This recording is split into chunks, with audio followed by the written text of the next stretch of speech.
People in Canada, people in Norway, people in the United Kingdom, people in Sweden, people in Denmark, they don't all come to the United States for health care. Why do you say that?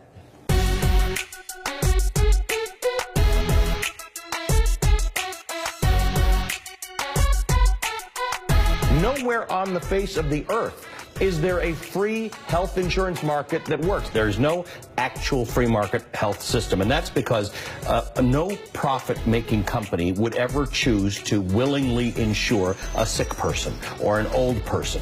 They just don't do it. So the only way this works is as a risk pool. Now, the only way to cover as many people as you can with a risk pool is to do what most countries, most modern countries have done, and that is a single-payer healthcare system. Let's actually bring back affordable insurance for working-class families. There was never affordable insurance. I'm a business guy. I'm a capitalist. If you could show me a system where this actually works, an unadulterated free market system where the market handles it all, I would embrace it. But this is what we in business call a market failure. If you could point me to one and say that a free market works, it's just one of those areas that a free market doesn't work.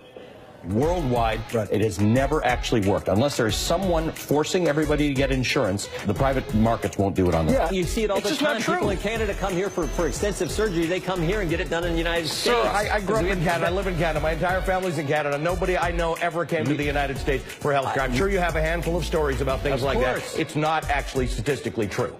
There's no rush for people to come to America where health care costs twice as much per person as anywhere else in the developed world. You know, sir, that in all those countries, all the developed countries that have single-payer systems or universal health care, happiness about health care is actually substantially greater than it is in the United States. Then why do they all come here? Why do they all come here for treatment? They don't all come here. Republicans say that all the time. They don't all come here. They don't all come here. Afterward on Twitter and anecdotally I checked to say, am I out of touch because I've been living in the United States for a while? And everybody told me the same thing. No.